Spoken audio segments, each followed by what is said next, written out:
जी, जय गुरु जी। शुक्राना गुरु महाराज का, लख लख शुक्राना हमारे गुरु जी महाराज का, जो हमें पल पल संभालते हैं और अपनी ब्लेसिंग से हमारी ज़िंदगी को खुशहाल करते हैं। जय गुरु जी।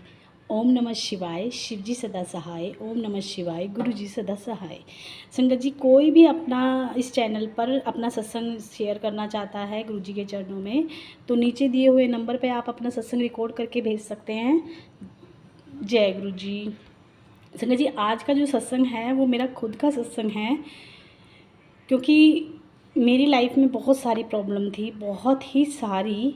तो गुरुजी कैसे आए, कैसे सत्संग हुआ, कैसे गुरुजी ने संभाला, ये सब मैं अपने सत्संग में आज आप सबको बताऊंगी गुरुजी की रज़ा से। क्योंकि बिना गुरुजी की रज़ा के तो हम कुछ भी नहीं कर सकते, सत्संग भी शेयर नहीं कर सकते।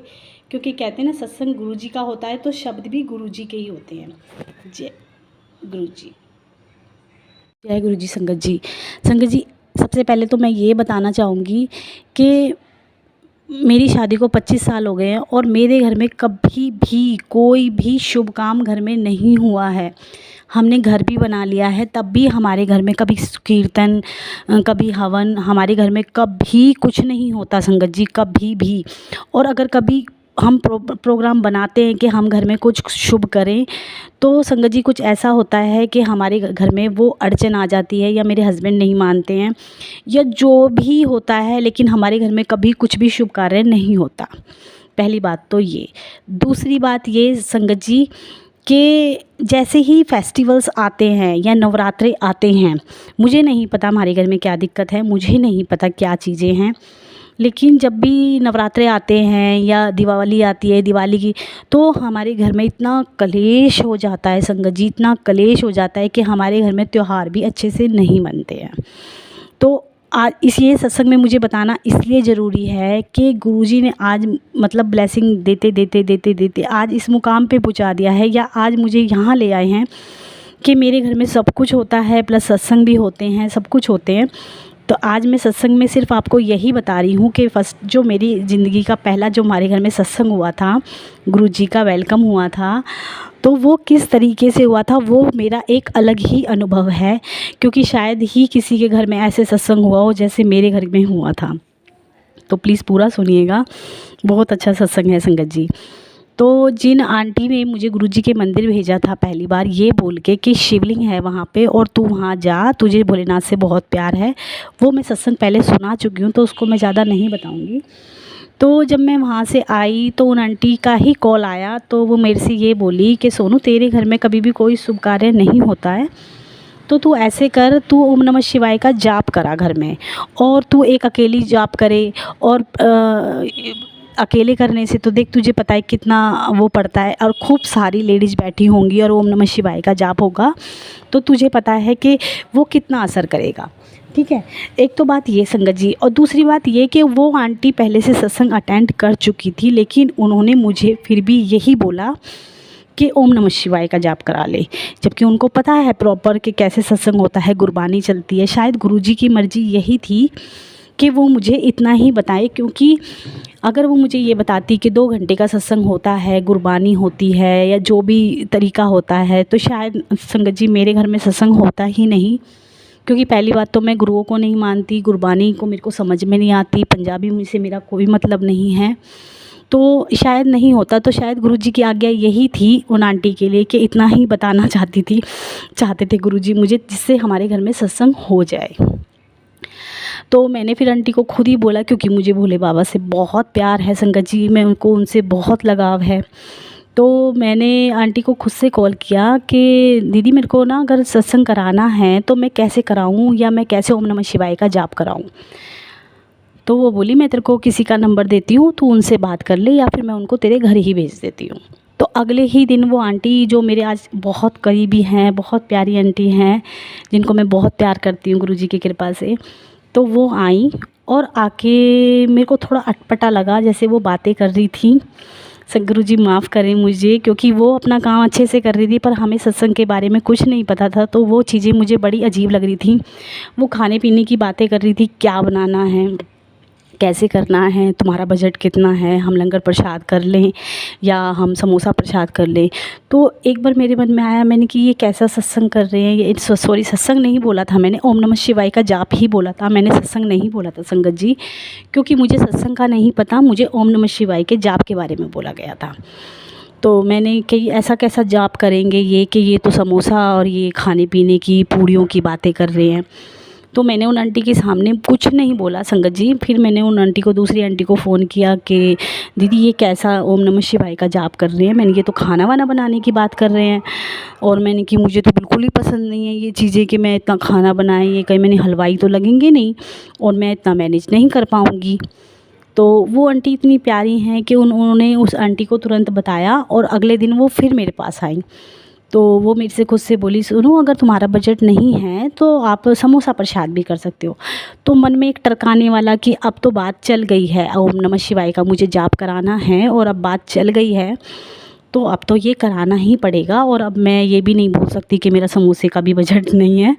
तो मैंने हाँ बोल दी। गुरुजी मुझे माफ़ करें, गुरुजी बहुत बड़ी गलतियाँ हमने करी थी, मुझे नहीं पता था, नादानी में, मुझे माफ़ करें।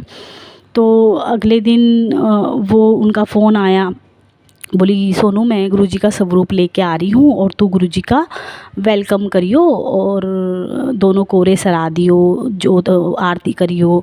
तो मन में ये भाई देखो, गुरुजी के लिए मेरे मन में कुछ भी नहीं था संगत जी, पर वो सब चीज़ें वैसे ही हो रही थी बिना भाव के, पर हो रही थी संगत जी। मुझे नहीं पता कि गुरुजी की क्या कृपा थी कि सब चीज़ें हो भी रही थी। हाँ एक चीज़ और बताना चाहूँगी, जैसे ही हम तैयारी करने लगे संगत जी, तो जब सत्संग की हम तैयारी कर रहे थे तो मैंने किसी को भी सत्संग नहीं बोला कि सत्संग हो रहा है, मैंने सबको ये बोला मेरे घर में ओम नमः शिवाय का जाप है, ठीक है, और बहुत सारी लेडीज़ बैठेंगी और हम सब ओम नमः शिवाय का जाप करेंगे। आप देखो संगत जी, गुरुजी की कृपा और गुरुजी की प्लानिंग ना कोई नहीं समझ सकता। मैंने अपनी बहन वगैरह, अपने आस पड़ोस सबको बुलाया और यही बोला कि हम आधा घंटा या 1 घंटा जो भी जितनी भी देर होगा वो ओम नमः शिवाय का जाप ही चलेगा, और जाप ही है वो ओम नमः शिवाय का, कोई बात नहीं संगत जी। अब नेगेटिविटी इतनी है घर में, इतनी है कि कभी मैंने आपको बताया ना, कभी भी कुछ अच्छा काम मेरी ज़िंदगी में नहीं हुआ है आज तक गुरुजी के आने से पहले। अब तो खैर गुरुजी बहुत कुछ कर रहे हैं, बहुत कुछ कर रहे हैं संगत जी, लेकिन पहले कभी भी नहीं हुआ। ऐसा भी टाइम हुआ है संगत जी कि हमने दिवाली की पूजा मैंने और मेरे बच्चों ने रो रो के की है, हस्बैंड नहीं बैठते थे, मतलब बहुत सारी चीज़ें कि पता नहीं क्या है हमारे पिछले कर्म कि नौरते आते हैं तो कुछ ना कुछ ऐसा हो जाता था कि नौरते हमारे घर में कभी व्रत रखे ही नहीं जाते थे, अदरवाइज़ व्रत रखे हैं तो आधे में टूट रहे हैं, मतलब कुछ ना कुछ था, बहुत बुरा था हमारे साथ। क्या करके आए हैं या क्या चीज़ें थी हमारे घर में मुझे नहीं पता संगत जी, लेकिन ये मेरा खुद का एक्सपीरियंस है कि मेरी लाइफ में कभी भी कुछ अच्छा नहीं हुआ।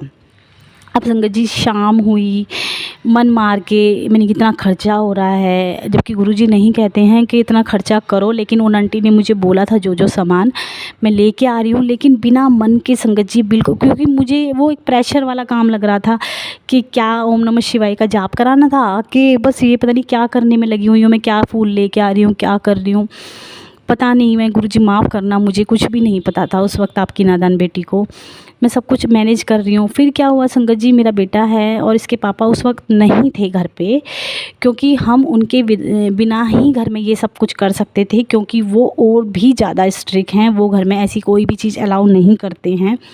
तो उस टाइम पर वो नहीं थे, शायद गुरुजी की मर्ज़ी उसी टाइम की थी कि वो टाइम पे वो चीज़ हो सकती थी। तो इसके पापा कहीं बाहर गए हुए थे कई दिन के लिए, उनके पीछे से हमने ये चीज़ें की थी कि सत्संग कराने की प्लानिंग, सत्संग नहीं ओम नमः शिवाय का जाप कराने की प्लानिंग संगत जी। तो बेटा बड़ा है अचानक, मतलब मेरा बेटा मैं क्या कहूँ संगत जी, बहुत ही अच्छा है, गुस्सा है उसमें बट इसकी इतनी हिम्मत नहीं है वो मेरे आगे बोल सके। बड़ा है लेकिन कभी भी इतना मेरे आगे वो नहीं बोलता जितना उस दिन वो मेरे आगे बोला। मुझे अभी वो बात याद नहीं है कि वो बात क्या थी, लेकिन हम दोनों मम्मी बेटा की इतनी बुरी लड़ाई हुई थी ना संगत जी, इतनी बुरी लड़ाई कि मुझे एक पल को ऐसा लगा कि तू अपना सर मार ले धरती में और अपना सर फोड़ ले, मतलब बहुत ज़्यादा गुस्सा संगत जी, इतना गुस्सा मैंने अपने अंदर में कभी फ़ील नहीं करा और ना ही बेटे के अंदर फ़ील किया है कि इतना गुस्सा कहाँ से आया, और हम लोगों की बहुत लड़ाई हुई। अब उसका रिएक्शन ये हुआ कि संगत जी मैं बोली मैंने कि अब हमारे घर में कोई कुछ नहीं होगा, ना ओम नमः शिवाय का जाप होगा, ना हमारे घर में कभी कुछ ठीक हो सकता है, ना कभी कुछ ठीक होगा। ठीक है, मैं सबको मना कर रही हूँ, हमारे घर में कुछ भी अच्छा नहीं हो सकता। मतलब वही मैं उल्टी सीधी बातें करने लगी और मैं रोने लगी संगत जी। मैंने अपने घर अपनी भाभी वगैरह को बुलाया था, मैंने उनको भी कॉल किया, मेरी भाभी को। मैंने कि श्वेता नहीं आना संगत, कोई कुछ ओम नमः शिवाय का जाप नहीं हो रहा, हमारे घर में कभी कुछ अच्छा नहीं हो सकता, और आज ये मेरे से लड़ा है और हम कुछ नहीं कर रहे हैं घर में। तो गुरुजी जब कहते हैं ना, जब कभी कभी गुरुजी ही आप लोगों से कहलवा देते हैं चीज़ों को, तो उन भाभी ने मुझे समझाया, प्लस मेरी बेटी ने भी मुझे बोला मम्मी आप ये देखो हमारे घर में कुछ तो है, कुछ तो कहीं कुछ गलत है कि हम कभी भी कुछ भी अच्छा या शुभ काम करते तो हमारे घर में, आप बताओ भैया, आप उसे कभी इतना नहीं बोलते हैं, कभी कुछ नहीं लड़ते हैं, और कुछ ना कुछ तो है। तो वो पूरी चीज़ें हमें रोक रही हैं गुरुजी नहीं, ओम नमः शिवाय का जाप करने से, या हमारे घर में कुछ भी अच्छा होने से वो रोक रही हैं।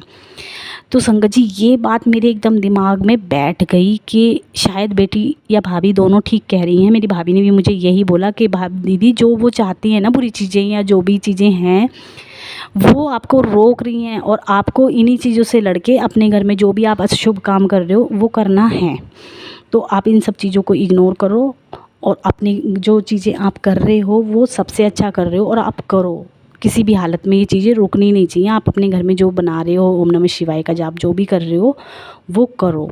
तो संगत जी वो मेरे दिमाग में एकदम बैठ गई बात कि शायद ये लोग बिल्कुल ठीक कह रहे हैं, क्योंकि ऐसा एकदम घर में माहौल बनना और ये सब होना, क्योंकि फाइनल यही हुआ था कि इतना कलेश होने के बाद अब कल घर में कुछ भी नहीं हम कराएंगे। तो कहीं ना कहीं यही वो चीज़ें या जो भी थी हमारे घर की नेगेटिविटी, वो यही चाहती थी कि अब घर में कुछ भी नहीं होना चाहिए। कोई बात नहीं संगत जी, अगला दिन हुआ, अगले दिन जैसे तैसे, आप यकीन नहीं करोगे संगत जी, मेरे अंदर खुद के अंदर इतनी नेगेटिविटी थी कि मैं गुरुजी काम सारे करा रहे थे, जैसे कि सफाइयाँ, गुरुजी कहते हैं ना, गुरुजी घर में आते हैं ना तो सफाइयाँ अपने आप ही होने लग जाती हैं। घर की सफाई हो रही है संगत जी, घर की सब कुछ हो रहा है। मैंने अपनी भाभी को बुला लिया, आंसू भाई, कि तुम लोग आ जाओ और घर में काम बहुत ज़्यादा है। संगत जी एक एक चीज़ हम लोगों ने साफ़ करी है, एक एक चीज़, पंखा, कारपेट, डोर, सब चीज़ें, हम सफाइयाँ ऐसे लग रही हैं जैसे कि हम दिवाली की सफाइयाँ कर रहे हैं। लेकिन अंदर से एक ऐसी मेरे अंदर भावना थी कि जैसे ज़बरदस्ती करते हैं ना कोई काम, ज़बरदस्ती के कर तो रही हूँ लेकिन मन मार के कर रही हूँ और कर भी रही हूँ। मेरे को यही आज तक समझ में नहीं आया कि मेरे साथ हो क्या रहा था संगत जी। तो उसको करते करते करते करते मेरे को थकावट भी काफ़ी हो गई थी, और शायद मेरे को बुखार भी चढ़ गया था संगत जी, मुझे अच्छे से याद नहीं है क्योंकि काफ़ी टाइम हो गया उस बात को। तो जब मेरी फ्रेंड का फिर फ्रेंड नहीं थी जब तक, तो वो ऐसे ही थी बस, लेकिन आज बहुत क्लोज़ है संगत जी गुरुजी की कृपा से। तो उनका फ़ोन आया कि मैं गुरुजी का स्वरूप लेके आ रही हूँ और तुम गेट पे दोनों कोरे सहराना और गुरुजी का वेलकम करना, फ्लावर डालना और आरती करना। अब पता नहीं मैं कैसे इस चीज़ को मान गई और मैंने भाग के जोत लगाई संगत जी। मेरे अंदर पता नहीं क्या था कि कौन आ रहा है, मुझे ये भी नहीं पता था कि कैसे आ रहे हैं गुरुजी, कौन गुरुजी, ऐसे क्यों करवा रही हैं। ये सब दिमाग अपनी जगह काम कर रहा है, लेकिन हाथ पैर और चीज़ें वो मतलब शरीर अपना भी काम कर रहा है, जो हमें करनी चाहिए वो हमारा शरीर काम कर रहा है, प्लस मेरा माइंड कहीं और ही चल रहा है। तो मैंने ऐसे ही जैसे उन्होंने कहा ऐसे ही भाव से मैं भाग के गई, मैंने गुरुजी की आरती की, दोनों कोरे सहराए, फ्लावर बिखेरे, ये सब चीज़ें मैंने की संगत जी, और हम गुरुजी को अंदर लाए। अब आंटी जी ने गुरुजी का गद्दी लगानी शुरू करी। अब आप देखना संगत जी कि मैं कितनी नालायक बेटी हूँ, गुरुजी मेरे से कैसे मेरे कर्म कटवा रहे थे कि वो आंटी गद्दी लगा रही हैं और मैं उनका मन ही मन मजाक बना रही हूँ। वो बोल रही हैं अरे इस पे तो यहाँ सलवट रह गई हैं, अरे गुरुजी बैठेंगे। मैंने कि कौन गुरुजी आएंगे, मैंने कि यहाँ पे अभी तो कोई आया नहीं है। और मन मन में मतलब मैं गुरुजी बहुत गलतियाँ की हैं मैंने, सॉरी गुरुजी मुझे माफ़ करना, लेकिन मैं ये बताना चाहती हूँ क्योंकि ये आपका बहुत बड़ा सत्संग है कि आज जब क्या थी मैं और आज मुझे आप मेरे गुरुजी ने क्या बना दिया है। तो संगत जी मैं उनकी मजाक भी बना रही हूँ। मैंने कि बस हो गया सोफ़ा और कौन, मैंने कि कुछ भी तो नहीं है इस पे कहाँ। लेकिन उनका तो भाव था ना गुरुजी के लिए कि गुरुजी आएंगे तो एक भी सलबट नहीं होनी चाहिए। वो चीज़ें मेरे अंदर नहीं थी संगत जी, बिल्कुल भी नहीं थी। तो मैं मन मन में उनका मजाक भी बना रही हूँ, प्लस खाने के सामान पे वो पूरा ध्यान दे रही हूँ, क्योंकि मेरे लिए ये था कि कोई आ तो रहा नहीं है ओम नमः शिवाय का जाप होना, लेकिन उनके अंदर भाव ये था कि गुरुपा आ रहे हैं और गुरुपा के वेलकम में कोई कमी नहीं रहनी चाहिए।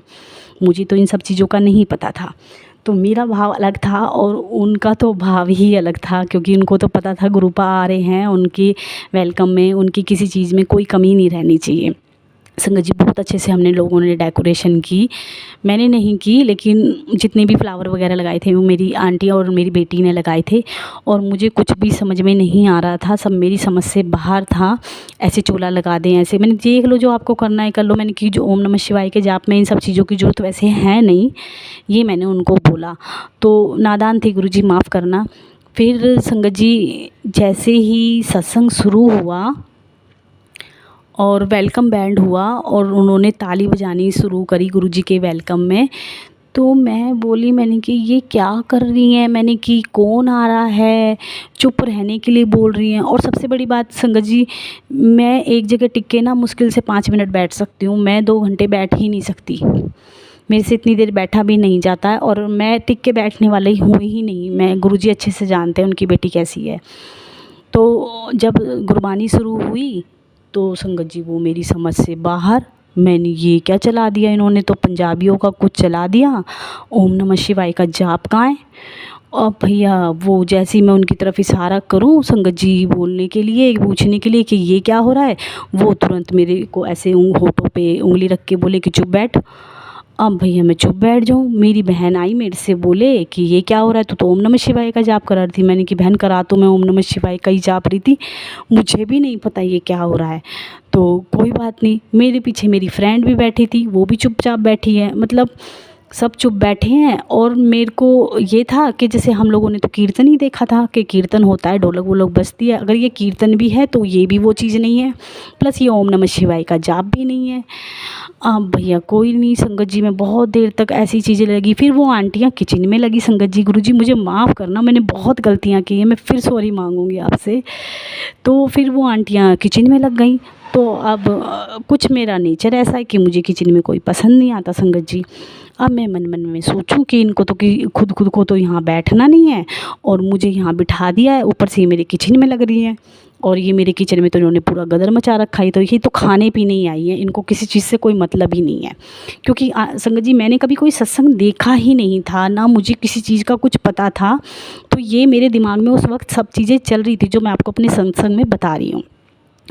मैंने कि ये तो सिर्फ खाने पीने आए हैं, और मैंने ये क्या सत्संग है या ये क्या ओम नमः शिवाय का जाप है। मैंने कि इसमें तो बस खाए पी रहे हैं, खाए पी जा रहे हैं, बस खाने की भी चीज़ें आई जा रही हैं और लोग खाए जा रहे हैं, और ये तो कोई तरीका है नहीं। भैया जब उन्होंने संगत जी जल चाय प्रसाद का भोग लगाया गुरुजी को, और उन्होंने मेरे को जैसे जैसे बोला, मैं एक अच्छे स्टूडेंट की तरह लेकिन बिहेव कर रही थी संगत जी, जैसे जैसे वो मुझे बोल रहे थे मैं पूरी आज्ञा का पालन कर रही थी गुरुजी के सत्संग में। मतलब मैंने कोई भी रूल नहीं तोड़ा, अगर उन्हें बोल दिया कि नहीं बात करनी तो मैंने बात नहीं की। और सबसे बड़ी गलती बताऊं संगत जी, मैं पैर फैला के बैठी हुई हूँ, क्योंकि मेरे से ज़्यादा देर बैठा नहीं जाता था, मेरी सज़ा बनी हुई थी कि ये तू क्यों बिठा रखा है। अब तो गुरुजी की कृपा से खैर मैं 2-2 घंटे भी बैठ जाती हूँ और हिलती भी नहीं हूँ, और प्लस गुरुजी की गद्दी पे से मेरी नज़र भी नहीं हटती है। उस टाइम तो कुछ भी ऐसा नहीं था, लेकिन गुरुजी तो कर्म काटने आए थे ना मेरे, कि आज तो मैं तेरा पूरा कल्याण करके ही जाऊँगा। तो संगत जी जोत की अगर मैं बताऊं तो जोत कुछ नहीं, कितनी बताऊं मैं, 1.5 बिलांद की जोत संगत जी, इतनी ऊंची ऊंची जोत जा रही। और ऐसा लग रहा था, देखो उस टाइम पे ना सर्दियां थी तो फ़ैन चलने का भी कोई मतलब नहीं था, लेकिन ऐसा हम लोगों को, मतलब आज भी मुझे वो चीज़ याद है, तो ऐसा लग रहा था जैसे कि गुरुजी उस जोत से लड़ रहे हैं कि तुम बुझा नहीं सकती मेरे रहते कोई भी चीज़ हो चाहे घर में। आज मैं बैठा हूँ यहाँ पे, तुम लोगों की हिम्मत ही नहीं है जो तुम जोत बुझा दो। तो वो नेगेटिविटी जो हमारे घर में थी, गुरुजी उससे पूरा लड़ रहे थे। जोत ऐसे फक फक और ऊपर जा के नीचे आके मतलब बुझने की पूरी कोशिश, लेकिन गुरुजी बैठे थे ना, तो गुरुजी ने तो जोत को बुझने दिया ही नहीं संगत जी।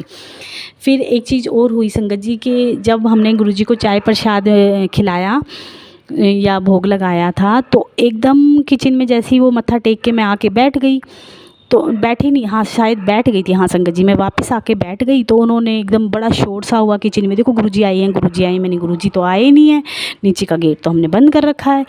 तो फिर मैं उठ के किचन में, उन्होंने मुझे इशारा किया, बोली सोनू इधर आ जल्दी। मैंने कि क्या हुआ?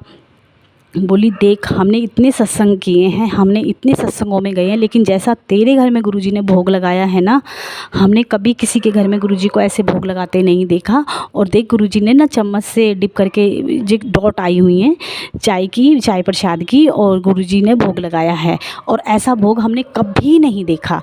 तो मेरे माइंड में हाथ जोड़े मैंने, लेकिन मेरे मन में ये था, मैंने इनका सबका खुद का ही करा हुआ है ये, मैंने की कुछ नहीं है, पब्लिसिटी कर रही है ये। और ऐसे कह के मैंने गुरुजी की उस चीज़ को इग्नोर करके और अपनी चीज़ें, मन में यही था मेरे भाव, इससे अलग नहीं था संगत जी, और कुछ भी नहीं था, बस यही था कि ये खुद का इनका करा हुआ है। तो जब ना समझ थी और जब कुछ नहीं पता ना संगत जी, जब तो गुरुजी ने इतने प्यारा भोग लगाया और अब गुरुजी से मांगती रहते मैंने, गुरुजी एक बार और ऐसे ही भोग लगाओ। तो गुरुजी भी ऐसे हैं कि नहीं लगाएंगे, अपनी मर्ज़ी से ही लगाते हैं।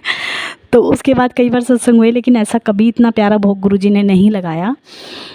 फिर उसके बाद मैं बैठ गई तो एक आंटी मेरे से बोली, सोनू देख तेरी गद्दी पे ना साक्षात शिव बैठे हैं, गुरुजी बैठे हैं, जो तुझे बोलना है ना अब तू इनसे बातें कर, तू इधर उधर मत देख, तू सिर्फ गुरुजी से बात कर। अब मुझे गद्दी पे कोई नहीं दिखाई दे रहा, लेकिन संगत जी इतना था कि उस टाइम कुछ ऐसा हुआ मेरे अंदर कि मैं गुरुजी से बातें कर रही हूँ।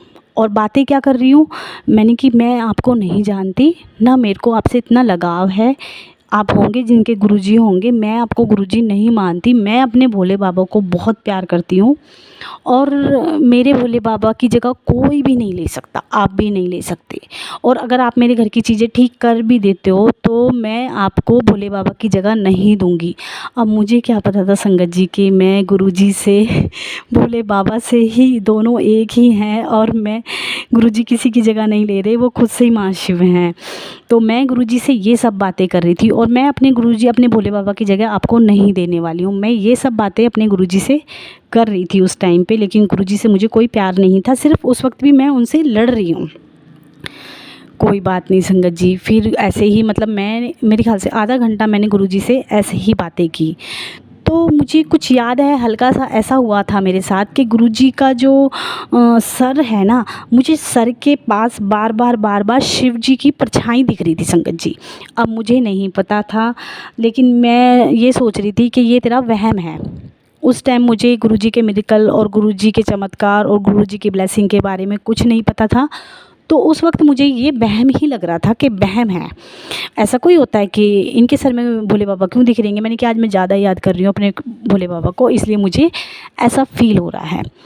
अब संगत जी जितना भी सत्संग हुआ, गुरबानी हुई, उसके बाद जो 5-7 मिनट का जो मंत्र जाप होता है हमने वो किया।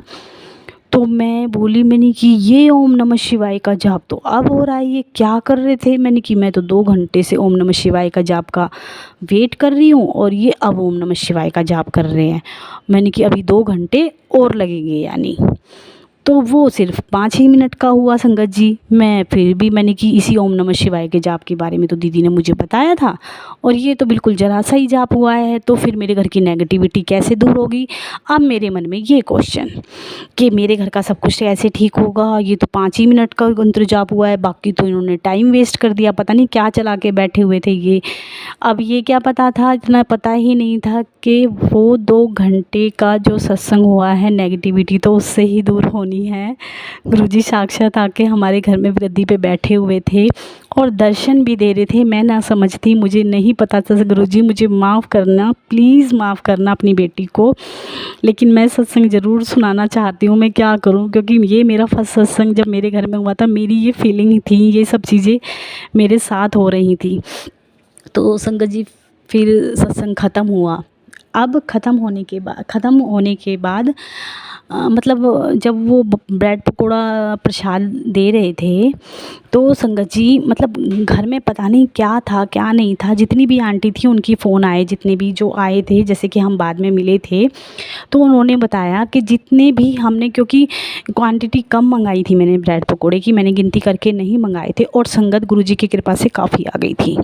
तो जो संगत आई थी तो फिर वो ये बोल रही थी कि हम मैनेज कर सकते हैं, अगर हम पूरा नहीं दे सकते तो हम आधा आधा ब्रेड पकोड़ा कर देंगे, क्योंकि गुरुजी का प्रसाद जितना भी हो सब गुरुजी का प्रसाद है, वो तो एक बाइट भी गुरुजी का ही प्रसाद है।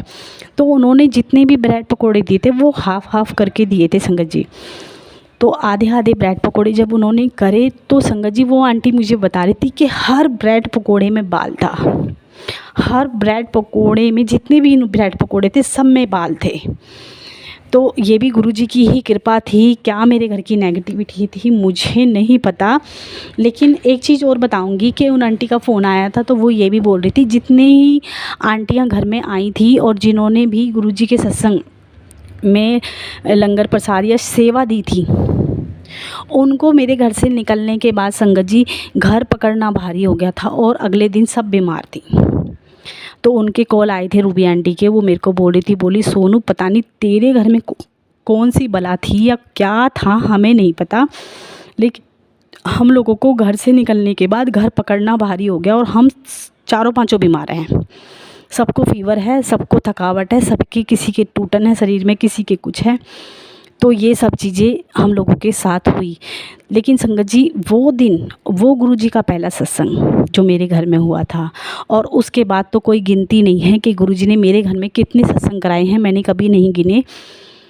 दिन प्रतिदिन मेरे घर की नेगेटिविटी, मेरे घर का कलेश, मेरे घर की एनर्जी बिल्कुल चेंज कर दी संगत जी। मेरे घर को स्वर्ग बना दिया मेरे गुरुपा ने। नादान बेटी थी जब पहला सत्संग हुआ था, कुछ भी नहीं पता था। अब संगत बताती है कि हम तो गुरुजी से 2-2 साल पहले जुड़े हुए हैं, लेकिन हमारे घर में आज तक एक भी सत्संग नहीं हुआ। तो ये सब गुरुजी की कृपा है कि जाने अनजाने मुझसे सत्संग भी करा लिया मेरे घर में, वो आ भी गए और कल्याण भी कर दिया। लेकिन इस नादान बेटी को कुछ भी नहीं पता था संगत जी, कुछ भी ABCD भी नहीं पता था संगत सत्संग का, और गुरुजी ने सब देखो कैसे प्लान कराया और कैसे मेरे घर में सत्संग हुआ। शुक्राना मेरे गुरु महाराज का। संगत जी अगर मेरे से कोई गलती हो गई हो तो मुझे माफ़ करना, ये मेरा खुद का अपना सत्संग है और गुरुजी के सत्संग में कोई झूठ सच नहीं होता, सिर्फ सच ही सच होता है। तो गुरुजी माफ़ करना अगर मेरे से कोई गलती हो गई। जय गुरुजी, शुक्राना गुरुजी, लव यू गुरुजी।